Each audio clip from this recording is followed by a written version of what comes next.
नमस्कार मित्रांनो, लग्नानंतर होईलच प्रेम या मालिकेच्या आजच्या भागामध्ये आपण पाहणार आहोत की मित्रांनो, काल आपण बघितलं की जीवाला ऑफिसमधून सरदेसाईंचा फोन आलेला असतो आणि आता तो ऑफिसमध्ये पोहोचलेला आहे आणि तो डायरेक्ट पार्थच्या केबिनमध्येच येतो. तर पार्थच्या केबिनमध्ये आल्यानंतर तो पार्थला विचारतो की बाबा कुठं आहेत आणि सरदेसाईंचा मेसेज आलेला होता की बाबांनी डायरेक्ट तुझ्याच केबिनमध्ये बोलवलेलं आहे आणि बाबा कुठं बाहेर गेले आहेत का, असं तो परत विचारतो. तर तेव्हा पार्थ नाही असं त्याला सांगतो आणि सरदेसाईंच्याकडून मीच तुला निरोप पाठवलेला होता, कारण मलाच तुझ्याबरोबर बोलायचं आहे, असं तो त्याला सांगतो. तर तेव्हा जीवा आता थोडासा भडकतो आणि पार्थला म्हणतो की पण खोटं बोलून मला इथं बोलवायची काय गरज होती आणि मला ना या सगळ्या गोष्टींच्यामध्ये इंटरेस्ट नाही आणि मला काहीसुद्धा बोलायचं नाही, असं म्हणून तो तिथून निघूनच चाललेला असतो. तर आता मित्रांनो, पार्थ चक्क जीवाला त्याची शपथच घालतो आणि म्हणतो की तू थांब, तुला माझी शपथ आहे आणि तुला असं काय खुपत आहे की जे तू मला सांगू शकत नाहीस, असं तो त्याला विचारतो. तर तेव्हा जीवा परत एकदा त्याला काही नाही रे असं सांगून आपला चेहरा बाजूलाच करतो. तर तेव्हा पार्थ त्याला म्हणतो की हेच तू आता जे म्हणालास ना, असं ते माझ्या नजरेला नजर मिळवून सांग. म्हण की सगळं काही सॉल्टेड आहे. एकदा माझ्या डोळ्यात डोळे घालून सांग की पार्थ दादा असं काही सुद्धा नाही. मग मी यापुढे ना तुला काही सुद्धा विचारणार नाही. आणि अरे जीवा, आजपर्यंत आपण अख्खं आयुष्य एकत्र घालवलेलं आहे. मला ना तुझी दुकरी नससुद्धा माहिती आहे आणि तुझ्या मनाचा हळवा कोपरासुद्धा माहिती आहे. पण आता तुझ्या मनात काय चालू आहे ना, ते मला कळत नाही. ते मला आता जाणून घ्यायचं आहे. आणि तुला आठवत आहे का रे, तुझी शाळेत असतानाची सवय? काहीसुद्धा झालं ना की तुला पार्थदादा लागायचा. तू माझ्याकडे पळत येत होतास आणि काहीसुद्धा झालं ना तरीसुद्धा तू मला सगळं काही येऊन सांगत होतास आणि अगदी पल्ल्याळ लावून सांगत होतास. मी सुद्धा मन लावून ऐकायचो, कारण मला अप्रूप होतं की माझा लहान भाऊ ना मला कधीसुद्धा उलटून बोलत नाही, माझ्याशी कधी भांडत नाही, माझ्याशी कधी मारामारीसुद्धा करत नाही. उलटं सगळं काही येऊन मला सांगतो. आणि जेव्हा ते दिवस होते ना की तू मला सगळं काही सांगत होतास, सगळं काही माझ्यासोबत येऊन शेअर करत होतास आणि तेच परत मला एकदा सुरू करायचे आहेत. सांग ना रे जीवा, असं तो थोडंसं हळवा होऊनच बोलू लागतो. आणि निदान आजच्या दिवशी तरी सगळं काही विसरून आपण नव्याने सुरुवात करायची का, असं तो त्याच्या खांद्यावरती हात ठेवूनच बोलतो. तर तेव्हा जीवा त्याला म्हणतो की आजच्या दिवशी म्हणजे काय, आज काय आहे आणि सकाळपासून सगळेजण आजच्या दिवसाची गोडवेच गात आहेत. मग आज आहे तरी काय, असं तो त्याला विचारतो. तर तेव्हा पार्थ थोडासा शांतच होतो आणि मनातल्या मनात बोलू लागतो की अच्छा, जीवाच्या लक्षातच नाही का आज काय आहे ते. आज तर दोघांच्या लग्नाची 1 मंथ अॅनिव्हर्सरी आहे, हे त्याच्या लक्षातच नाही. तर आता जीवा परत त्याला विचारतो की तू सांगणार आहेस का नाही आज काय आहे ते. तर तेव्हा पार्थ आता त्याला म्हणतो की अरे जीवा, आज तसं काही सुद्धा नाही. पण जर तू ठरवलंस ना तर आजपासून आपण एक नवीन सुरुवात करू शकतो आणि ती सुरुवात त्या दिवशी झाली असती ज्या दिवशी मी तुला ना पत्र लिहिलेलं होतं की तू ऑफिसला यावंस आणि तू आलास सुद्धा ऑफिसला.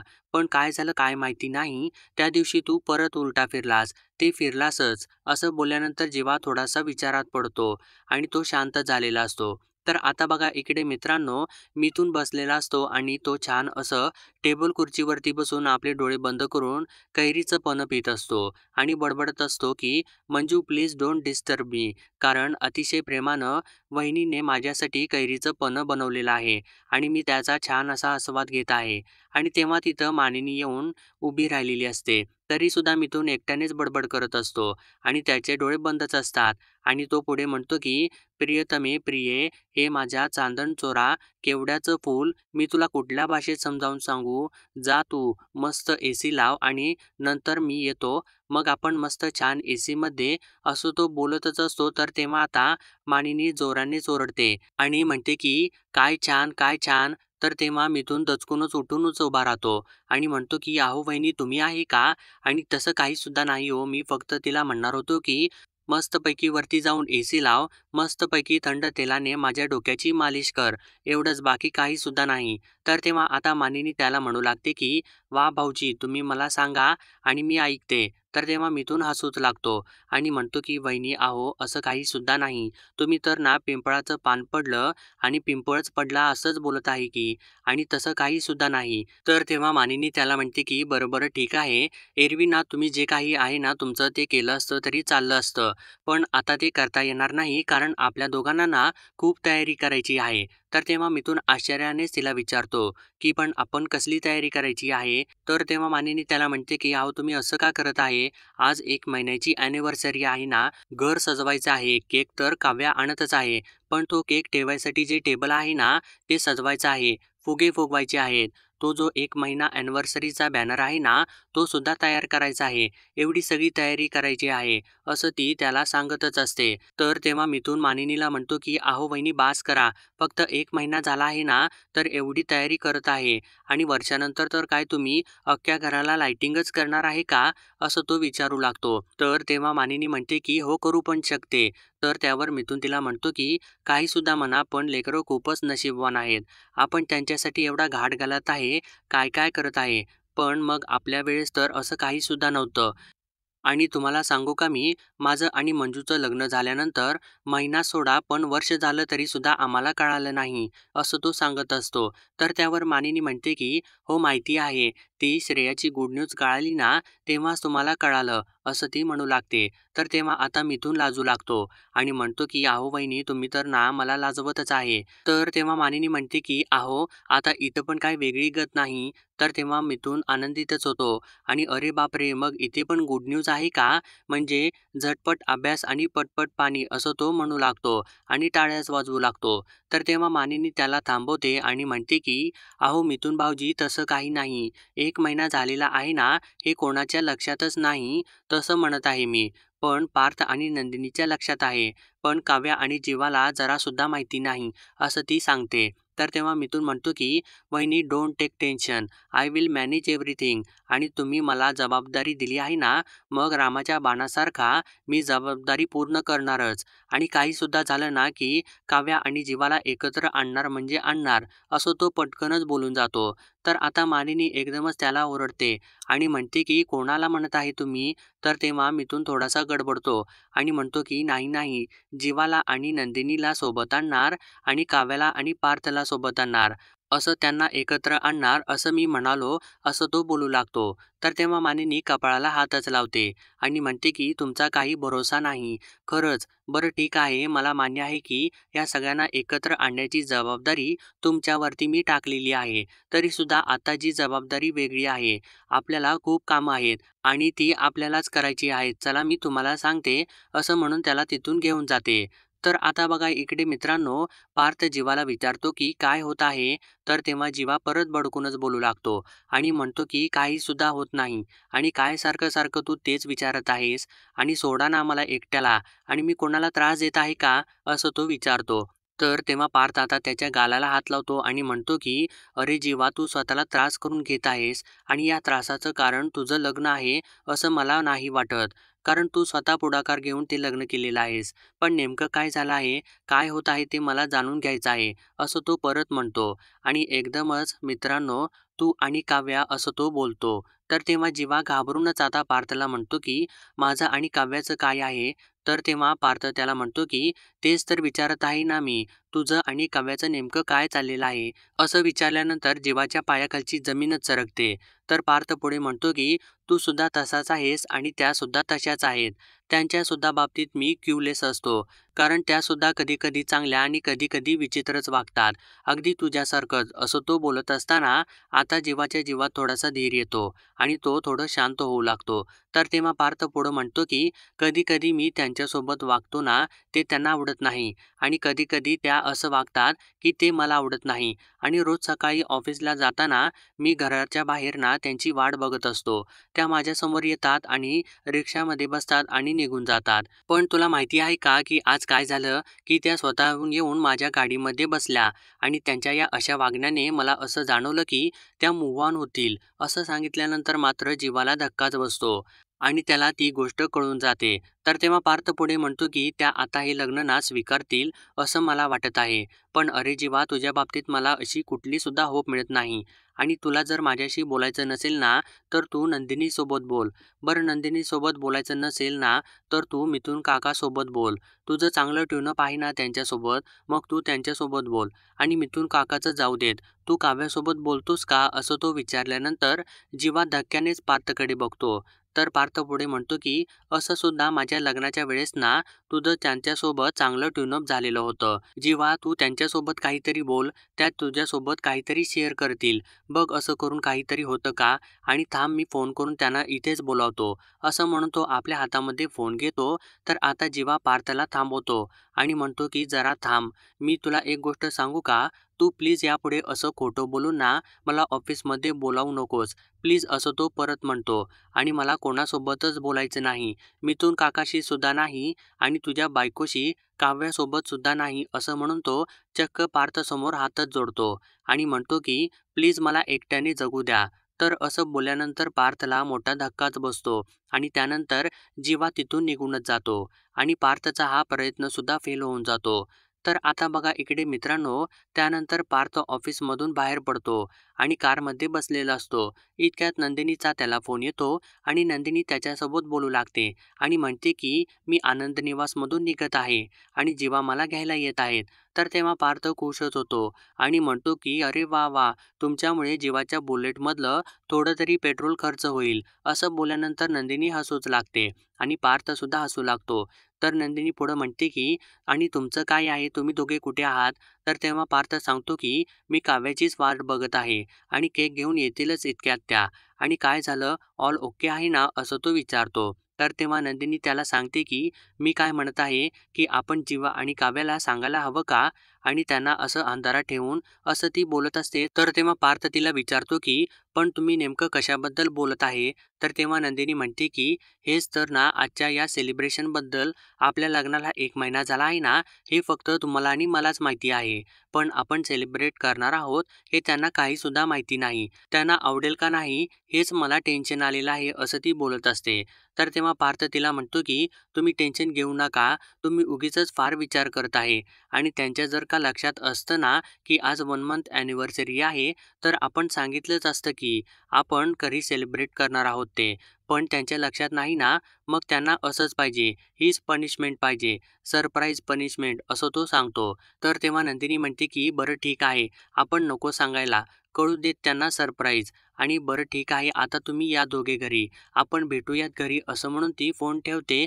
इतक्यातच जेव्हा तिथं येतो आणि तेव्हा नंदिनी त्याच्याजवळ जाऊन त्याला म्हणते, अरे वा काय टायमिंग आहे आणि तुम्ही फिल्मला गेला होतात का असं ती विचारते. आणि कुठली फिल्म बघितली, कशी होती, सांगा ना पटापट असं ती म्हणू लागते. तर तेव्हा जेव्हा तिला म्हणतो की बाईकवर बस पटापट, मग मी सांगतो. तर तेव्हा नंदिनी त्याला म्हणते की आधी कुठली फिल्म बघितली ते तरी सांगा ना. तर तेव्हा जेव्हा तिला म्हणतो की इमोशनल ड्रामावाली फिल्म बघितलेली आहे. तर तेव्हा नंदिनी त्याला म्हणते की अहो कशासाठी अशा फिल्म बघायच्या, ब्लड प्रेशर वाढतं अशा फिल्ममुळे, त्यापेक्षा ना रोमॅन्टिक फिल्म बघत जा. असं म्हटल्यानंतर आता जेव्हा तिच्याकडे एकदमच बघतो, तर तेव्हा नंदिनी त्यानंतर गाडीवरती बसत-बसत त्याच्याबरोबर बोलू लागते आणि म्हणते की तुम्ही रोमॅन्टिक फिल्म बघत जा. त्या ड्रामा फिल्म म्हणजे ना उगाचच रडारड, उगाचच चिडचिड आणि मला तर ना ते नाही आवडत. आणि रोमॅन्टिक फिल्म बघताना ना मजा येते असं ती बोलत असते. तर तेव्हा जीवाने चक्क त्याच्या कानात कापसाचे बोळेच घातलेले असतात. तर आता नंदिनी बडबड करत असताना त्याला हात लावून विचारते की अहो तुम्ही ऐकत आहे का माझं? तर तेव्हा जीवा हो हो ऐकलं असं सांगतो आणि त्यानंतर नंदिनी बाईकवरती बसते आणि निघूयात का असं विचारते. तर तेव्हा जीवा तिला घेऊन घराकडे निघून जातो. तर आता बघा इकडे मित्रांनो, काव्या 2 केक घेऊन येते आणि पार्थसमोर उभी राहते. तर तेव्हा पार्थ तिच्याकडे बघून हसतो. तर तेव्हा काव्या त्याला म्हणते की आता काय तुम्ही आतच बसून राहणार आहे का? तर तेव्हा पार्थ तिला म्हणतो की मग बाहेर येऊन कुठे बसू आणि बाहेर बसून गाडी कशी चालवू मी? तर तेव्हा काव्या त्याला म्हणते की तुमचे जोक्स झाले असतील ना, तर तुम्ही दार उघडाल का? माझ्या हातामध्ये 2-2 केक्स आहेत. मग मी दार कसं उघडणार? तर तेव्हा पार्थ हो, हो ठीक आहे असं म्हणून खाली उतरून तिच्यासाठी दरवाजा उघडतो. तर तेव्हा काव्या गाडीमध्ये बसते आणि तेव्हा पार्थ दरवाजा बंद करतो. तर तिची ओढणी दरवाजामध्येच अडकलेली असते. तर तेव्हा पार्थ तिच्याकडे बघून हसतो आणि परत दरवाजा उघडून तिची ओढणी काढून तिच्याकडे देतो आणि त्यानंतर परत तो गाडीमध्ये बसतो आणि चला निघायचं का असं तिला विचारतो. तर तेव्हा काव्या त्याला म्हणते की कशासाठी, आपण थांबूयात ना इथंच आणि मी ना एक काम करते, मी ना या केकच्या पेस्ट्रीज करते आणि इथं विकते आणि तुम्ही ना इथं ड्रायव्हिंग सीटवरती बसून पैसे घ्या कस्टमर्सकडून. म्हणजे जशी आईस्क्रीमची गाडी असते ना, बर्फाच्या गोळ्याची गाडी असते ना, तशीच आपली पेस्ट्रीची गाडी. कशी वाटली आयडिया असं त्याला विचारते. तर तेव्हा पार्थ आता हसतो आणि तिला म्हणतो की माझ्यासारखं बोलायला लागला आहात की तुम्ही आणि वान नाही पण गुण तरी लागला ना, वा वा असं तो म्हणू लागतो. आणि म्हणतो की वा तुमची आयडिया तर मस्तच आहे आणि UPSC सोडून द्या. उगीचच जाऊन बेंचवरती बसायला लागतं ना तुम्हाला. हा ना पेस्ट्रीचा व्यवसाय मस्तच आहे. आपण सुरू करूयात का असं म्हणून तो तिच्याकडे बघतो. तर तेव्हा काव्या खूपच रागावलेली असते. तर तेव्हा आता पार्थ तिच्याकडे बघून शांतच होतो आणि तिला म्हणतो की तुम्ही अजून तरी नाही वितळलात, पण केकचं क्रीम मात्र वितळेल आणि आता आपण निघूयात का असं म्हणून तो गाडी स्टार्ट करतो आणि ते तिथून घराच्या दिशेने निघून जातात. तर आता बघा इकडे घरामध्ये सर्वजण मिळून जोरदार तयारी करत असतात आणि त्यांनी अख्खं घर सजवलेलं असतं. तर मिथून म्हणत असतो की चला पटापटा आवरा. तर मानिनी पिहूला फुगे फुगले का असं विचारत असते आणि कधी हे सगळं काही संपणार आहे असं बोलत असते. तर तेव्हा पिहू मानिनीला विचारते की पण आपण फुगे का फुगवत आहे. तर तेव्हा श्रेया सुद्धा म्हणते की हो ना मला सुद्धा तर बर्थडे पार्टीच वाटत आहे. तर तेव्हा मिथून तिला म्हणतो की this is a not birthday party, this is a birthday of marriage party असं तो पुढे इंग्लिश बोलतच असतो. तर मानिनी त्याला म्हणते की बास बास आता इंग्लिश वगैरे नको, त्यापेक्षा कामं करा फुगे फुगवा. तर तेव्हा मिथून मानिनीला म्हणतो की वहिनी आय हॅव वन आयडिया. या 2 माझ्या मुली आहेत ना, तर ज्या कमी वेळेत ना जास्त फुगे फुगवणार त्यांना ना असं तो बोलतच असतो. तर तेव्हा मानिनी म्हणते की त्याला माझ्याकडून बक्षीस मिळणार असंच ना. तर तेव्हा मिथून म्हणतो की हो आय लाईक धिस. तर तेव्हा मानिनी म्हणते की ठीक आहे, फक्त बडबड नको फुगे फुगवा असं ती म्हणतच असते. इतक्यात तिकडून विक्रम चक्क फुग्यांच्या वरती नाचत नाचतच येतो आणि क्या बात है, काय मस्त सजावट केलेली आहे असं तो म्हणू लागतो. तर तेव्हा मानिनी त्याला म्हणते की अहो थांबा थांबा, तुम्ही काय लहान आहे का. पिहू सुद्धा इथं काम करत आहे आणि तुम्ही काय लहान मुलासारखं फुगे उडवत आहे. म्हणजे मला मदत करायची राहिली बाजूला, नासधूसच करत आहे तुम्ही देशमुख असं ती बोलते. तर तेव्हा विक्रम म्हणतो की काय बोलत आहेस तू मानिनी, ही काय सगळी माझी कामं आहेत का. आणि मी तुला सांगितलेलं होतं की इव्हेंट मॅनेजरला मी अपॉइंट करतो, पण तुला नको होतं आणि दुसऱ्यांना कामं लावायची जी काय मजा येते ना तुला असं तो म्हणत असतो. तर तेव्हा मानिनी म्हणते की असं काही सुद्धा नाही. इव्हेंट मॅनेजमेंटवाले ना काम करणार म्हणजे त्याला एक पर्सनल टच येत नाही. आपल्या मुलांचं आहे म्हटल्यानंतर आपणच काम करायला नको का असं ती बोलू लागते. तर तेव्हा विक्रम म्हणतो की बरं ठीक आहे, पण मी सुद्धा मँगो आईस्क्रीमचं फॅमिली पॅक घेऊन आलेलोच आहे ना. तर तेव्हा मानिनी आणि विक्रम भांडूच लागतात आणि मानिनी म्हणते की बापरे केवढं जड होतं ना ते पॅकेट. तर तेव्हा आता मिथून त्यांच्यावरती ओरडतो आणि म्हणतो की काय चाललेलं आहे वहिनी, आय डोंट लाईक दिस आणि तुमच्या मुलाच्या लग्नाचा पहिल्या महिन्याचा वाढदिवस आहे ना आणि तुम्ही वाद काय घालत आहे आणि आवरा पटकन, ते कधी पण येऊन धडकतील. आय डोंट लाईक दिस. तर तेव्हा मानिनी म्हणते की हे तुमचं तर बरोबरच आहे भाऊजी, मुलं येतील आणि आपण सजावटच करत बसू असं ती सांगतच असते. इतक्यात मंजू तिथं येते आणि मिथूनला विचारते की अहो मी कशी दिसत आहे. तर तेव्हा मिथून तिला म्हणतो की तू तर ना सजवलेल्या टेबलासारखीच दिसत आहेस आणि म्हणतो की केसात गजरा आणि माझ्यावरतीच नजरा. तर तेव्हा मंजू त्याच्यावरती भडकतेच आणि तुम्ही गप्प बसा हो असं म्हणून मानिनीला म्हणते की वहिनी मी काय करू मला सांगा. तर तेव्हा मानिनी तिला म्हणते की तू तर छानच दिसत आहेत, पण थांब मी तुला काम सांगते. तर तेव्हा मिथून मानिनीला म्हणतो की वहिनी तिला काही सुद्धा काम सांगू नका आणि वहिनींनी सगळं काही कामं केलेली आहेत, आता मी तिला काम सांगणार असं म्हणतो आणि मंजूला म्हणतो की तू जी ही काही तोंडाची वाफ दवडत आहेस ना, त्या वाफेने फुगे फुगव. तर तेव्हा मंजू त्याला चक्क एक फटकाच मारते आणि ती तिथून निघूनच जाते. तर तेव्हा सर्वजण हसूच लागतात. तर आता इकडे पार्थ एकदमच जोराने ब्रेक मारून गाडीच थांबवतो. तर तेव्हा काव्या त्याला म्हणते की अहो काय आहे, तुम्ही असा अचानक ब्रेक का मारलात. तर तेव्हा पार्थ तिला म्हणतो की मला जे काही दिसलं ना त्याच्यामुळे ॲटोमॅटिकच माझे पाय ब्रेकवरती गेले. तर तेव्हा काव्या त्याला विचारते की असं काय बघितलं आहे तुम्ही. तर तेव्हा पार्थ दुसऱ्या बाजूने हात करतो आणि ते बघा असं म्हणतो. तर तेव्हा काव्या तिकडे बघते आणि ती खूपच खुश होते कारण तिथे पाणीपुरीवाला असतो. तर तेव्हा काव्या आनंदानेच पाणीपुरी का असं त्याला हसतच विचारते आणि म्हणते की किती दिवसानंतर मी ती पाणीपुरीची गाडी बघत आहे आणि अगोदर ना मी आणि आरुषी खूप सारी पाणीपुरी खायचो आणि अक्षरशः आमच्या दोघींची ना कॉम्पिटिशनच असायची की कोण जास्त पाणीपुरी खात आहे. तर तेव्हा पार्थ तिला विचारतो की मग कोण जिंकायचं तुमच्या दोघींच्यामध्ये. तर तेव्हा काव्या त्याला लगेचच म्हणते की अर्थात मीच जिंकायचे. आणि तुम्हाला माहिती आहे का की आम्ही त्या पाणीपुरीवाल्याकडे गेलो ना की मग तो पाणीपुरीवाला अक्षरशः खुशच व्हायचा. कारण आम्ही त्याचा खूप बिझनेस करून द्यायचो. म्हणजे तो आमच्या वाटेवरती डोळे लावूनच बसलेला असायचा की कधी या दोघी येतात आणि माझ्या हातची पाणीपुरी खातात, असं म्हणून ती खूपच आनंदित झालेली असते. आणि पुढं ती म्हणते की खूप दिवस झालं ना मी पाणीपुरी खाल्लेलीच नाही. तर तेव्हा पार्थ तिला म्हणतो की त्यात काय आहे, आपण तर खाऊयात ना, चला उशीर कशासाठी करत आहे, चला चला असं म्हणून तो गाडीमधून खालीच उतरतो. तर तेव्हा काव्यासुद्धा खाली उतरता उतरता थांबते. तर तेव्हा पार्थ तिला विचारतो की काय झालं, येत आहे ना तुम्ही पाणीपुरी खायला? तर तेव्हा काव्या आता त्याला नाही असंच म्हणते आणि मला नको आहे पाणीपुरी असं ती बोलते.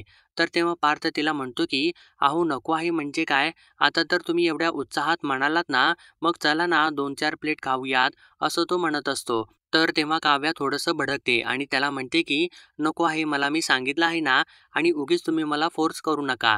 तर तेव्हा पार्थ तिला परत म्हणतो की अहो नको म्हणजे काय, कारण आता तर तुम्ही एवढं भरभरून म्हणत होतात ना, मस्त दणादण पाणीपुरी खातो वगैरे, मग आता काय झालं? तर तेव्हा काव्या त्याला म्हणते की मला आवडत होती पण आता माझी आवड बदललेली आहे. तर आता बघा इकडे मित्रांनो, मंजू वसुंधराकडे जाते आणि तिला म्हणते की मी कशी दिसत आहे? तर तेव्हा वसुंधरा तिच्याकडे लक्षच देत नाही. तर तेव्हा मंजू तिला विचारते की ताई काय झालेलं आहे का? तर तेव्हा वसुंधरा तिला सांगू लागते की त्या नंदिनीने ना रम्याला डिवचलं, म्हणून आता ती म्हणत आहे की आता मी ऑफिसमध्येच थांबते. आणि मला काय म्हणाली माहिती आहे का, की हे 1 मंथ अॅनिव्हर्सरीचं सेलिब्रेशन संपलं ना की मग मी येईन कधीतरी रात्री उशिरा, नाहीतर मी मैत्रिणीकडे नाईट आऊटला जाईन असं मला म्हणाली. तर तेव्हा मंजू म्हणते की ही रम्या पण ना अशी आहे, आता काय करावं या मुलीचं असं ती बोलू लागते. तर तेव्हा वसुंधरा म्हणते की हो तेच तर ना, मला तर कळतच नाही. तिच्यासाठी सगळं काही गाठ घातलेलं आहे, मग तिनेच इथं यायला नको का? असं ती बोलत असते. तर तेव्हा मंजू म्हणते की ताई तू तुझा मूड खराब करून घेऊच नकोस. रम्या नाही तर काय झालं? मेरी ताई आहे ना, वो अकेली ही बाकी है अख्खी पार्टी खराब करण्यासाठी, असं ती म्हणू लागते. तर तेव्हा वसुंधरा आता हसू लागते आणि म्हणते की पार्टी तर मी खराब करणारच आहे. ही नंदिनी आजकाल जास्तच पुढे-पुढे करायला लागली आहे ना, नाही तिच्या कार्यक्रमाला गालबोट लावला ना, तर नाव नाही सांगणार असं ती बोलू लागते. तर आता इकडे पार्थ, अहो पण पाणीपुरीची टेस्ट अजून तशीच आहे. आरुषी आणि तुम्ही जशी कॉम्पिटिशन खेळायचात ना, तशा आपण कॉम्पिटिशन खेळूयात.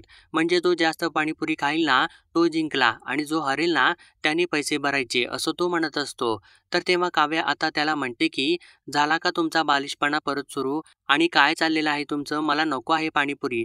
तुम्हाला खायची असेल ना तर तुम्ही खाऊन घ्या. मी बसतेच गाडीमध्ये असं ती बोलत असते. तर तेव्हा पार्थ तिला म्हणतो की नाही मी सुद्धा पाणीपुरी खाईन ना तर ती तुमच्यासोबतच, नाहीतर नाही खाणार. आणि तुम्ही इथे आहे आणि ही गाडीसुद्धा इथेच आहे. आणि कधीतरी ना तुम्हाला पाणीपुरी परत आवडेल आणि तुमची टेस्टसुद्धा बदलेल आणि तुम्ही स्वतः मला इथे घेऊन येणार. आणि आता मी जे तुमच्यासाठी करत आहे ना, तेच तुम्ही नंतर माझ्यासाठी कराल आणि ही माझी खात्री आहे, असं तो खूप आत्मविश्वासाने बोलत असतो. आणि आजची पाणीपुरी तुमच्यावरती उदार राहील असं तिला बोलतो. तर तेव्हा काव्या ते सर्व शांतपणाने ऐकून घेते. तर त्यानंतर पार्थ गाडीमध्ये बसतो आणि काव्या मात्र त्या पाणीपुरीवाल्याकडेच बघत असते आणि तिची इच्छा तर खूप झालेली असते, पण ती काही बोलतच नाही. तर मित्रांनो, आजचा भाग इथेच संपतो आणि पुढील भागामध्ये आपण पाहणार आहोत. मित्रांनो, नंदिनी आणि जीवा त्याच पाणीपुरीवाल्याकडे आलेले असतात. तर तेव्हा नंदिनी जीवाला म्हणत असते की पाणीपुरी आहे ना, मग खा की. तर तेव्हा जीवा तिला म्हणतो की मला तर नको आहे, पण त्याला मनातून तर इच्छा खूपच झालेली असते. तर तेव्हा नंदिनी त्याच्यासमोरच एकावर एक पाणीपुरी खाऊ लागते. तर तेव्हा जीवा तिच्याकडे बघतच बसलेला असतो आणि त्यानंतर त्याचा मोह आवरत नाही म्हटल्यानंतर तो सुद्धा पाणीपुरीवाल्याकडे एक प्लेट मुझे भी दो असं म्हणतो आणि त्याच्याकडून पाणीपुरी मागून घेऊन तो सुद्धा एकावर एक पाणीपुरी खाऊ लागतो. तर त्यानंतर आता पार्थ आणि काव्या घरी पोहोचतात. तर तेव्हा घरामध्ये सगळीकडे अंधारच असतो. तर तेव्हा पार्थ आई बाबा अशी हाक मारतो. तर तेव्हा सर्वजण जोराने ओरडू लागतात आणि तेव्हा लाईट्ससुद्धा सगळे ऑन होतात आणि सर्वजण हॅपी ॲनिव्हर्सरी असं ओरडत बाहेर येतात. तर इतक्यात जीवा आणि नंदिनीसुद्धा तिथं येतात. तर काव्याचं लक्ष ॲनिव्हर्सरीने सजवलेल्या फोटोजकडे जातं. तर इकडे नंदिनी जीवाला कॉंग्रॅच्युलेशन्स असं म्हणते. तर आता काव्या भडकून काय आहे हे सगळं असं विचारते.